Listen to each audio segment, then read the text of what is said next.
Take her away, Anne. Yeah, take it away, honey. It's gonna be a bumpy ride.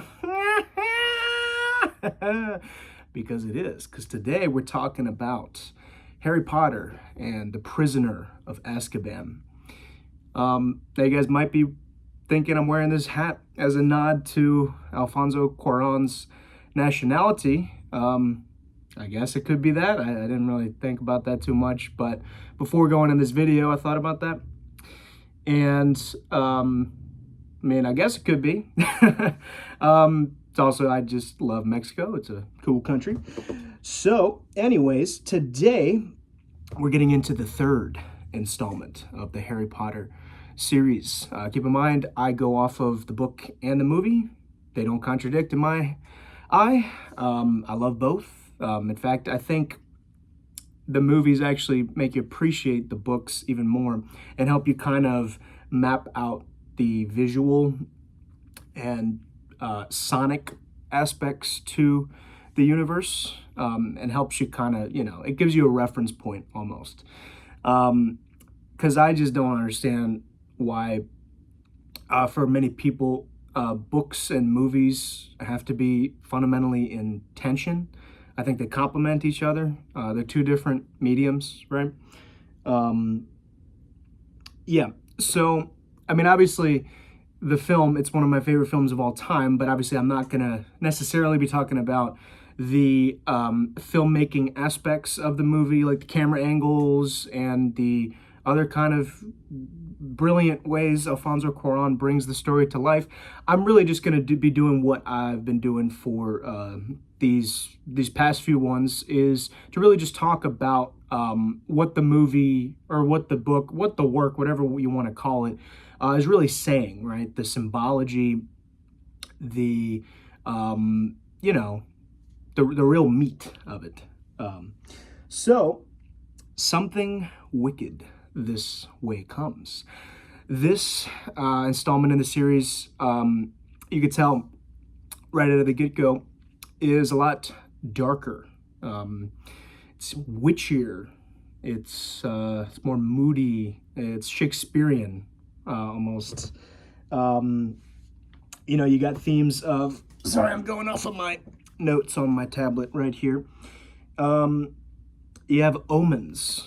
This is when it really... I established that the Chamber of Secrets had a lot of foreshadowing and omens and whatnot, but in Prisoner of Azkaban, you get a lot more of that. You have omens, foreshadowing, I said it's witchy, incantations, divination, time travel, space and time, fate, the grim, and all that kind of cool stuff. The song, right? The title song for the movie, if that's what you're going off of, Double Trouble, right?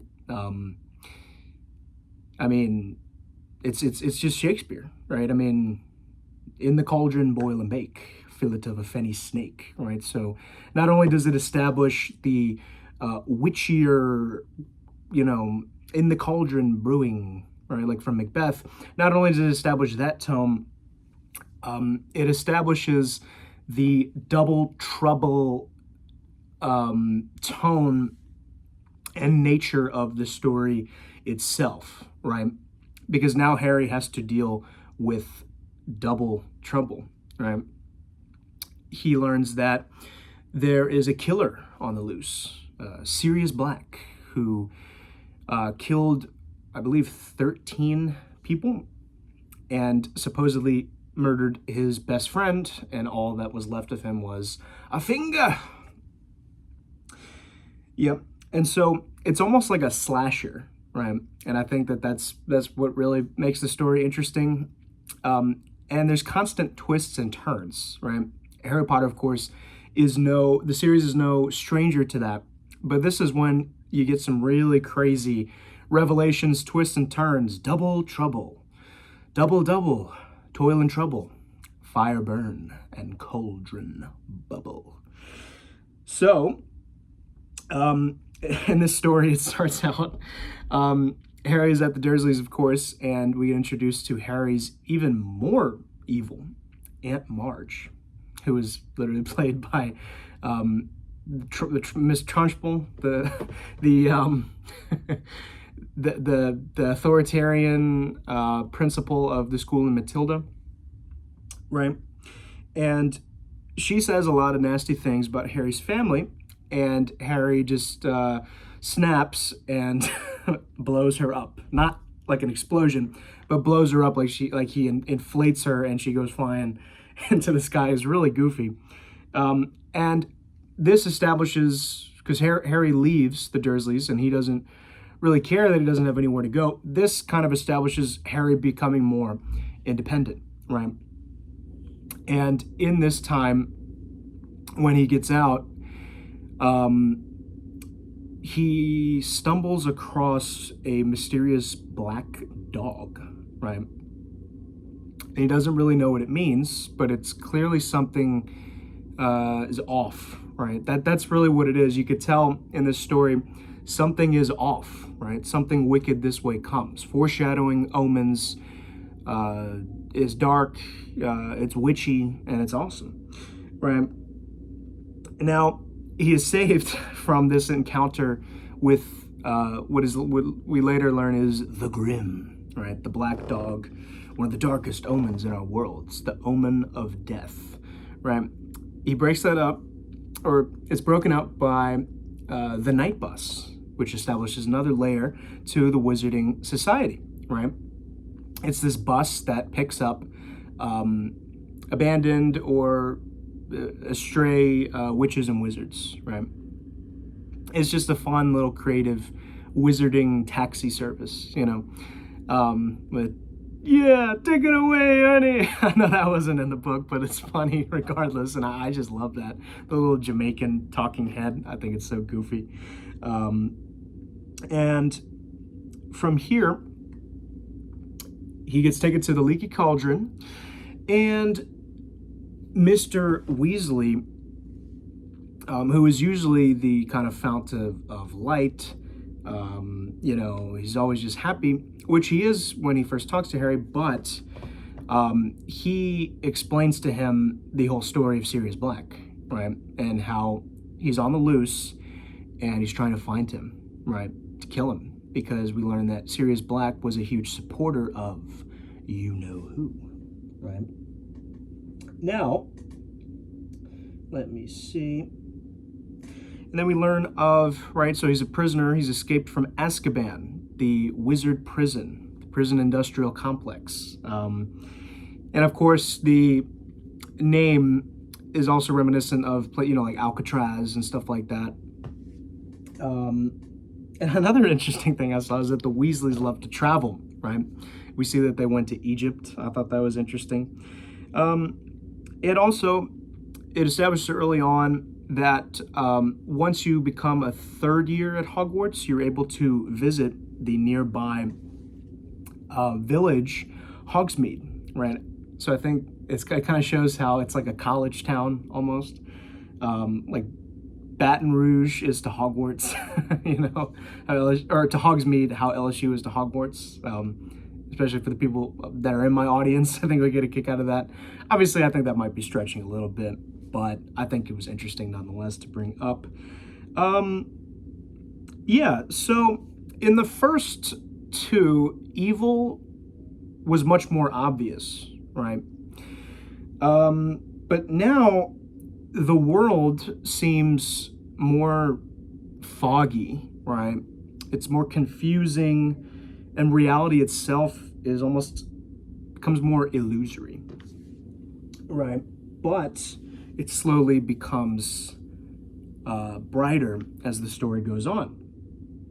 And like I said, I think the Macbeth connection, right, to the Double Trouble song, which is literally just taken from the witch's incantation in Macbeth, I think is very fitting, because Hogwarts in the story, in the lore, takes place in Hogwarts is in the Scottish Highlands, right? Just like Macbeth. And obviously, I mean, the song, like the fugue, right? I mean, a fugue is like a controlled, it's a labyrinth, right? But it feels controlled and like geometric, like locked in a triangle. And the kind of notes like the that just kind of also establishes the footsteps of what we later see in the Marauders map, and the footsteps, the tiny little scurrying footsteps of Peter Pettigrew, the man who Sirius Black supposedly killed, who we eventually learn, oh boy, is Ron's pet rat Scabbers. He's an animagus, as is Sirius, the same type of person as Professor McGonagall. She can turn into a cat. We learn Sirius Black can turn into a dog, and Peter Pettigrew can turn into a rat. And this dude was just with Ron this whole time. I think that implies a PEDO connection. I think it's pretty safe to say that. Oh man, it's just crazy. A lot of the stuff that's in the Harry Potters. Yeah, and so we get introduced to when Harry's going on the train to Hogwarts. Now, in the second one, it was interesting because he's not riding the train as normal. He was blocked off, and he had to, use the flying car with Ron. This time, he's in the train again. However, it's not safe, right? And this is where we get introduced to the Dementors, who are the guards of Azkaban prison. And of course, they're not literal demons, but they're clearly connected to the demonic, the way they look, the way they feel. They're these hooded, cloaked figures without even, you don't even really see their eyes, right? Because, of course, eyes are a gateway into the soul. And they have no eyes, and what they do is they feed off of everyone's saddest memories, right? They force you to relive your worst memories and suck all of the happiness out of you. They suck your soul out, right? Which Hermione describes later as a fate worse than death, right? And I think that's very interesting and true. Now, in Dumbledore's opening speech, he essentially, in typical Dumbledore fashion, he literally just explains the entire framework and morality of the story and what's about to unfold and what Harry needs to learn. And it's established first in the Double Trouble song, the excellent performance by the Hogwarts choir with the, the little toads. I thought that was funny. And Flitwick is conducting. It's really well done. And now Dumbledore gives his introduction speech. And I think it's interesting now in this story that, of course, there was always evil lurking beneath the surface of Hogwarts, but now in this story, there is evil, literally right next door, right? It's in your face, and Dumbledore acknowledges this, right? Because he says that the Ministry has demanded that the Dementors be on the ground around Hogwarts, because they need to search for Sirius Black, right? And he says that, and this isn't Dumbledore literally allowing all these bad things to, go, these Dementors to go and suck kids' souls out. That's not what it is, because he says that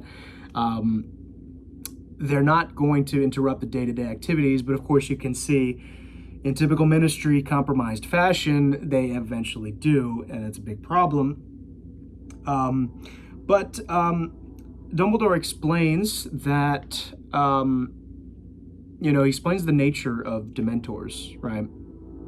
And how they do not distinguish between those they hunt and those who are just right there. I forget exactly how he said it, but it's like that. It's just saying how, evil doesn't discriminate, right?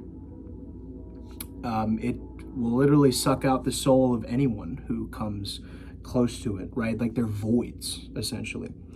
And Dumbledore says, on a more positive note, he shifts it that happiness can always be found, even in the darkest of times, if one only remember to turn on the light, right?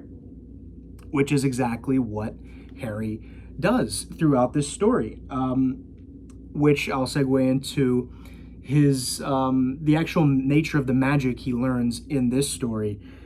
So this is the first year at Hogwarts for Harry where his defense against the dark arts teacher is actually legit, right? Professor R.J. Lupin, who is seemingly the only character Harry sees so far that can actually, because Harry has an attack with the Dementors and he passes out, but he was saved by Lupin, and he knows this mysterious bright spell that can repel the Dementors.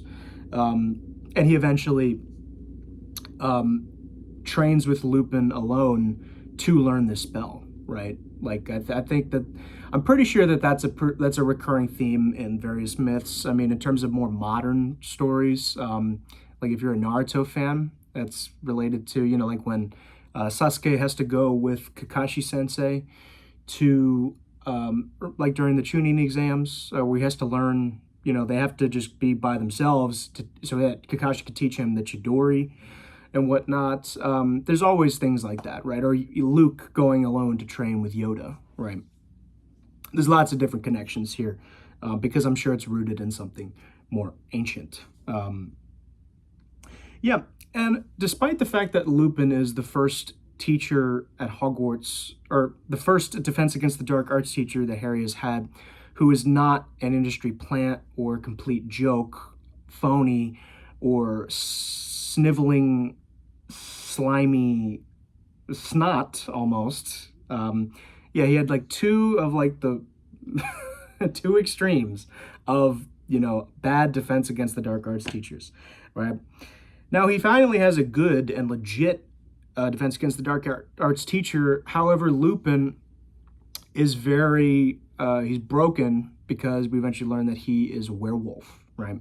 Because he's constantly has to take leave, and the characters don't really know why, but they eventually piece or Hermione at least pieces the puzzle together later in the story.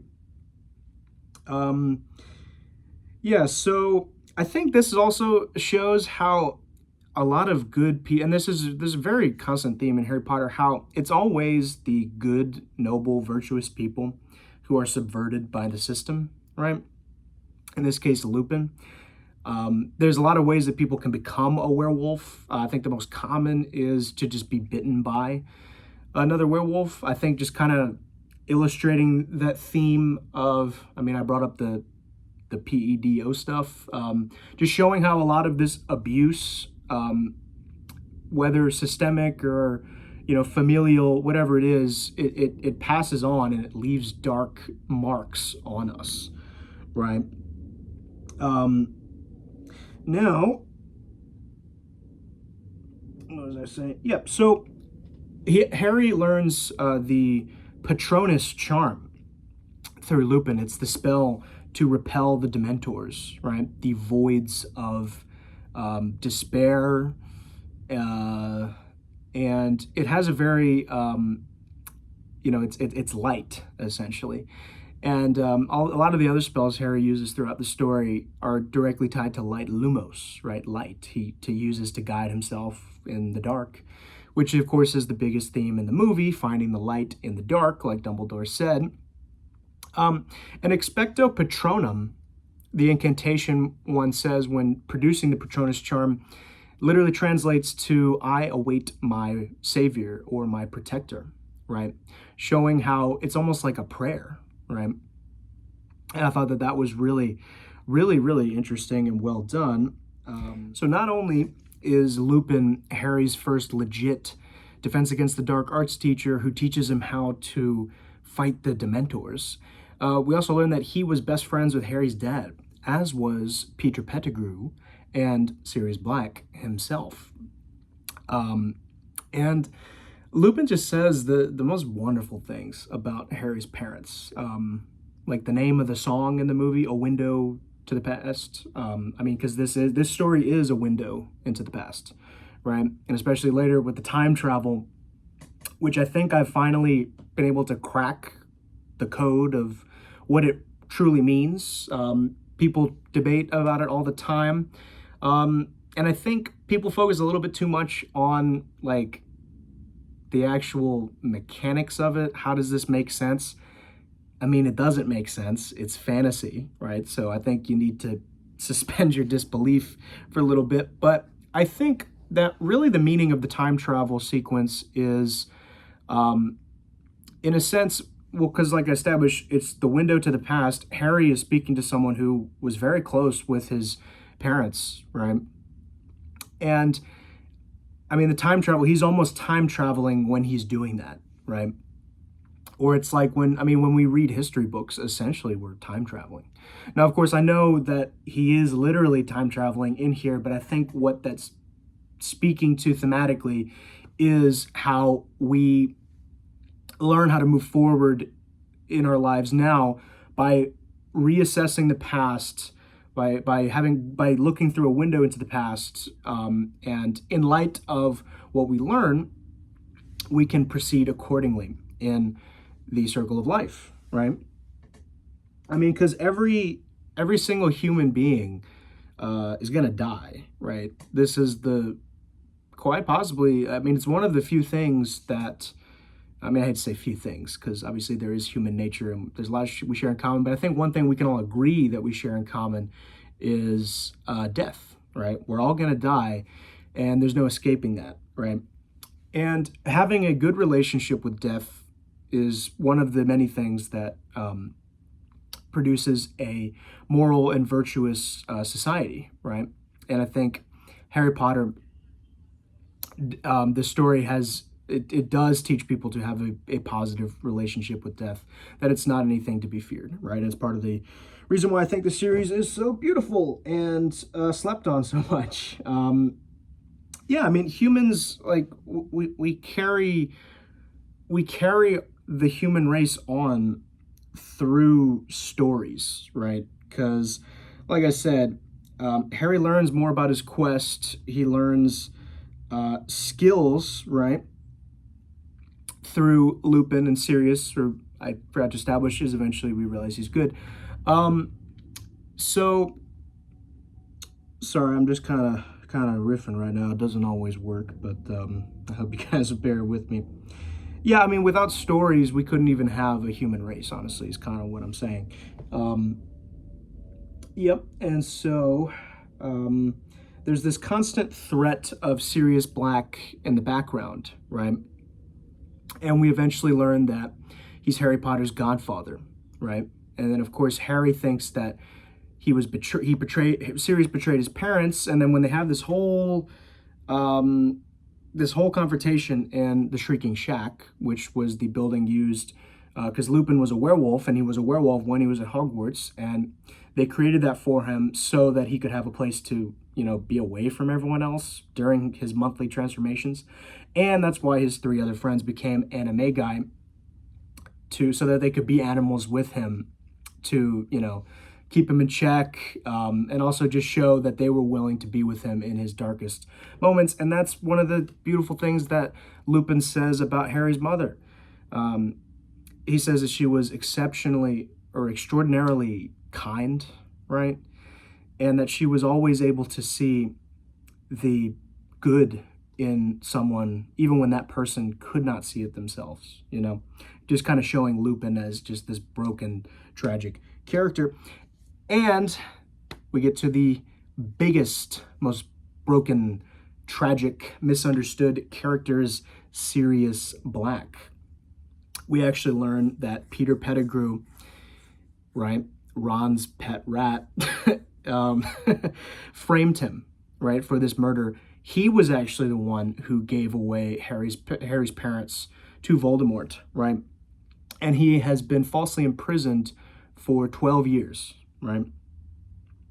And I think that this is interesting because, I mean, the whole time that Harry goes through this story, right, it's analogous to our own lives, how a lot of people in the real world view the church, right, or Christ, right? I mean, Sirius Black in a lot of ways is a Christ figure, especially, visually, the way he looks in the films, Gary Oldman, like his hair, his beard, he looks very Christ-like, right? But I think this shows how Christ and his church have always been subverted, and they've always been scapegoated for things. Kind of like how the Norse pagan types scapegoat Christianity for taking all the spirituality out of Western culture, when in reality, Roger Maxson talks about this, how they should be blaming the Enlightenment for doing that, right? So it's the Enlightenment that should be locked up in the prison of Azkaban, not Christianity, right? And I mean, the title itself, right? Going back to these titles just being geniusly cryptic, riddles to solve. And once you solve them, it really provides quite a lot of insight into the true meaning of the story. Now, the prisoner of Azkaban, right? I mean, we're all prisoners of Azkaban in a sense, because Azkaban functions not only as the literal location in the story. I think Azkaban is also, I mean, it's is symbolically, it can be a state of mind, right? Oh, excuse me. It could be a state of mind, right? Because like I said, we're all prisoners of Azkaban. Azkaban meaning, I mean, it's just this symbolic location of despair, depression, sin, all of the worst things that we don't want to go through. However, we all do kind of go through that phase in our lives, right? And of course, prisoner, it doesn't just refer to, being physically incarcerated. We are prisoners to sin, right? Despair, depression, right? And Harry, throughout the story, has to learn to overcome despair, depression, and all that stuff by finding the light in the dark. Who is Sirius Black? The name, Sirius Black.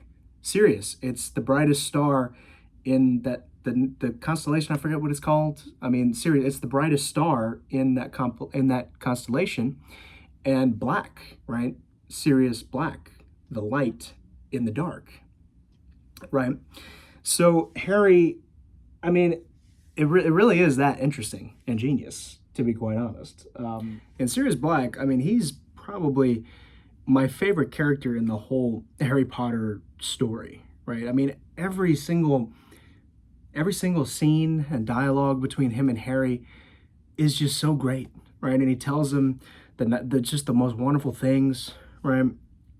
Always gives some guidance. He's just that really strong, disciplined, and fun to masculine role model that Harry was always lacking in when he was growing up, right?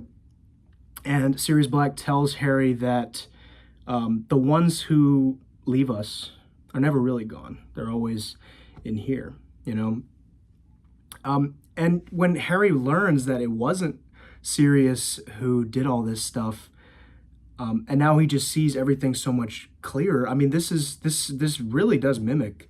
It's analogous to people when they come into the faith, right? Because when we grow up, like especially people my age, right? I'm a Gen Z. Like the just how much the system, or whatever you want to call it, the establishment, whatever, how it's always just like we were from birth. We were just taught how evil the church was, right? And how, the church was in Azkaban, right? It was imprisoned, right? And the normies in the story, right, who don't know, I mean, of course, because not really that many people knew, just assume that he was the mass murderer, right? Because that's just the, what the people with the blue check marks say. But once he learns the truth, everything is just so much clearer, right? I mean, we all go through this process of being in the prison of Azkaban, and we escape, and everything is so much clearer now that we know the truth. The light is the truth, right? I mean, that's why when people tell me, like Catholics tell me that this stuff is evil, I mean, I literally don't even know where it is in the story. Like I've tried time and time again, and I don't even know what people are so scared about. I mean, this is beautiful. It's true. I mean, yeah, you guys know my thoughts on this. Another thing I thought was worth noting, sorry, I have to re-put this in the video again, is how I like how the story shows how the way we learn to overcome evil and our exposure to evil, it's very gradual over time, and things can actually get harder the more we go, right? So Harry starts out with the boggart, right, which is not a real Dementor. It's a test, but it still looks and feels like the real thing, and he learns to overcome that, and then later in the story, he just has to fight more and more Dementors, right? And finally, when he goes back in time, and he realizes that it wasn't his dad who did it, yet it was the memory of his dad that let him, that gave him that happiness, that power to produce almost like the celestial vortex, like ultimate Patronus, right? To just wash away all despair, all depression, all fear, all isolation, because he remembers that he's not alone. I thought that was excellent. Another fascinating detail is that Voldemort has no appearance whatsoever in this story. He's in literally every single other one, but in this one, yeah, he's not there, which I think goes to show you how Harry just has to deal with more abstract. I mean, obviously the evil is still there and it's apparent, but it shows that reality, like the world, is not always the way it seems, and it can be very confusing right through double trouble. And it's just like the fear isn't always out there, it's also in here, right? Which the Chamber of Secrets established that, and I think this one further expounds upon it. Not that Harry's not really wrestling with, am I really evil? He is just so confused. I think that's the real thing. He's just confused about things that he's constantly learning. Just kind of like someone, like my age now, going through all these different paradigms of how to interpret the world and how it can be confusing and frustrating until one finally finds the light in the dark, learns about Christ, and comes to the truth, right, of the light of Christ. Now, of course, I think this is the true meaning of the time travel, right? Because time travel, what it really means metaphorically and symbolically is that, well, so in the first two, Harry is entering the magical world. He's in the initiation. But now that he's really kind of embedded in the world, I think in this one is when it really becomes about understanding the world, right? And it's very foggy, right? Because he's constantly going through this, okay, wait, there's a killer on the loose. Oh, wait, this killer is my godfather? What? And he betrayed my parents? Oh, wait, no, he didn't betray my parents? Wait, Lupin's a werewolf? What is going on? It's just crazy, right? Because that's how life gets a lot of times, right? And the time travel, like I said, it's metaphorical and symbolic for how we as humans can literally time travel, in the sense that when we can reevaluate, reassess ourselves, our family and friends, our own lives, history, all these kind of things in light of understanding the world, right? Like once we discover the true nature of the world, or any kind of new truth, or whatever it is, right? You can reassess past events in light of what you have learned. I really think that that's what the time traveling sequence is saying. I mean, like I said, the whole theme of the story is to find happiness even in the darkest of times. And Harry finds this happiness through the prisoner of Azkaban himself. Harry escapes from the spiritual prison of Azkaban through the man who escaped the literal prison of Azkaban, Sirius Black, the light and the dark. He found the light and the dark, both literally and figuratively. It's so great. Yeah, so you also learn that all four of those guys, Harry's dad, Lupin, Sirius, and Peter Pettigrew, were all buddies at school. So it's cool to see Hogwarts from an older generation and their experience there. And they caused a lot of, the mayhem. They're very mischievous.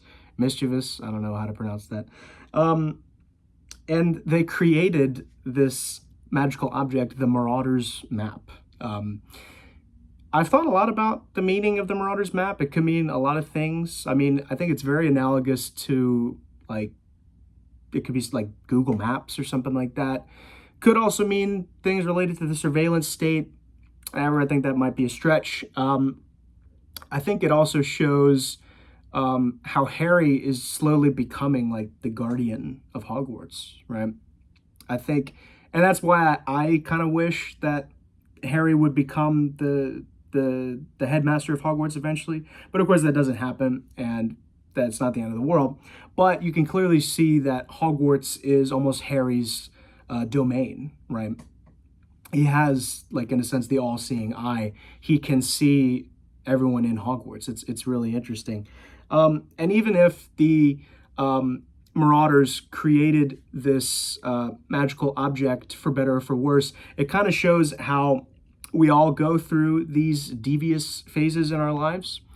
I mean, of course, like, people that criticize Harry Potter for, oh, the characters, they don't follow the rules. I mean, did we always follow the rules when we were at school? And is that a bad thing? No, it's not, because that's when we're kids. And of course, when we grow older, of course, we realize that we move on from those phases of our life. So the Marauders also kind of map up, no pun intended, to the different kind of fates or archetypes of the different Gen X types, right? You have the guy who was martyred, the guy who was framed, the guy who was broken and has the beast inside of him, and you have the, you know, the archetype of failed masculinity through Peter Pettigrew or Wormtail. Yeah, and I mean, he is just, Peter Pettigrew or Wormtail is just the worst man you could possibly imagine, right? I mean, at least Voldemort has like some aura to him, you know, like you can, certain things he does, you're like, oh, okay, that's kind of cool. But Peter Pettigrew, he betrays his best friends, and he sold his soul essentially, and he has now become just the most emasculated, submissive, creepy weirdo you could possibly imagine, right? Who's literally just a slave to Voldemort. And of course, spoiler alert, yeah, later in the series, Voldemort doesn't care about him. He just kills him when it's convenient to him, right? Yeah, so the four Marauders, I think that's kind of also going with this sort of fourfold structure of the different parts of the world, right? Four houses, four seasons, four founders, all that kind of stuff. I think that's interesting. Kind of like how we have like four gospel writers, right? Another interesting detail, Harry, and he does this in the other ones, he's able to spy, right? Using the invisibility cloak. I thought that was interesting. And also another thing about the time travel, there's always this constant theme of time throughout the movie, right? And also flight, right? Flight on the, Harry rides the angelic hippogriff, right? Buckbeak. Hippogriff meaning his eagle on the top and horse on the bottom, right? And this is kind of the first time that Harry's really ridden a magical creature. I know they did the monkey chain and they were flying up on Fox, but I don't really count that. Harry really rides a magical creature like in the equestrian sense, right? And it's just like in the movie, it's so great. Like he's flying above Hogwarts, like he's going above time in a way, like through flight, right? Time flies, right? Yeah, and you can also see that the time cut kind of happens at, like, time itself is cut at Buckbeak's execution, right? Who is just in the most BS way, you know, he harms Malfoy because Malfoy was just being a piece of bleep to him. You know, kind of see how Harry respects the order of the world, right? There's a proper way to treat people, and then also there's a proper way to treat creatures. Harry respects and lives in harmony with nature, or learns to do that, whereas Malfoy has no respect for nature, and he pays the price for it. Oh, he's killed me. He's killed me. Yeah, and so because of that, Malfoy's dad got mad, and he blames Buckbeak for all this, and they need to kill him, right? So they execute Buckbeak, and I think because, like I established, the time and the flight, when the flight, Buckbeak is executed, that shows the sort of riff in time, and Harry has to go repair it, right? Yeah, let me see, what else do I got? Yeah, I mean, that's pretty much all I wanted to say. I mean, this one just becomes much more philosophical, introspective, right? Ideas of space and time and conquering time. Of course, time being a classic symbol of death, right? The ticking clock, which further adds that additional layer of foreshadowing. Which, I mean, in this one, the foreshadowing is just like on another level, right? Like everything that happens and it slowly pieces together, the map, it comes together and we see the whole story mapped out in the end, right? Yeah, so, I mean, I have other notes here, but they're kind of, I don't think they're too relevant for the story here. Let's see. Double, double, toil and trouble, fire burn and cauldron bubble. Yeah, I mean, I just still don't get why my fellow Catholics don't like this. I mean, it's fun, it's beautiful, it's Shakespearean, it's classic Western culture with a fun fantasy twist, right? I mean, all these kind of things that we like have fun fantasy twists, right? I mean, Star Wars, right? I mean, with the whole magic, that's really what it comes down to. With the complaints about Harry Potter, it all just kind of boils down to, yeah, but magic, right? And I have dubbed this the new, yeah, but magic fallacy.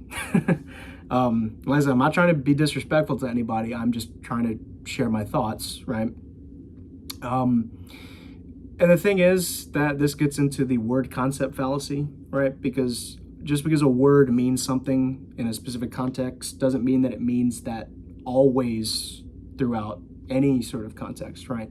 Because of course the magic, I mean, it's really not that much different than like the Force in Star Wars, like moving objects. Like, I mean, we've all had these kind of thoughts, right? Of, oh, what if I could shoot fire out of my little stick, right? There's nothing sinful about that, right? Because real world magic isn't about that. It's about deception, right? And spiritually altering the spiritual world and enacting spiritual change. But of course, in Harry Potter, that's actually the magic they're fighting against. And magic in the way that they use it and what they learn at Hogwarts is much more akin to what we believe as Catholics, right? Yeah, so the Prisoner of Azkaban, Sirius Black, teaches Harry to find the light in the dark, because by nature he's Sirius Black, the light in the dark, and he is the man who escaped from Azkaban himself. He's like a revenant type character, right? Also mirroring Christ. Thank you very much, guys, for watching this video. I'm going to be doing my next one soon, Goblet of Fire. Stay tuned for that. I hope you guys enjoy this video. Like and subscribe and all that good stuff. Thoughts, disagree, agree, it don't really matter. I'm open to hear any opinion. Yeah, thank you guys very much for coming along with me on this Harry Potter journey. Just remember, mischief managed.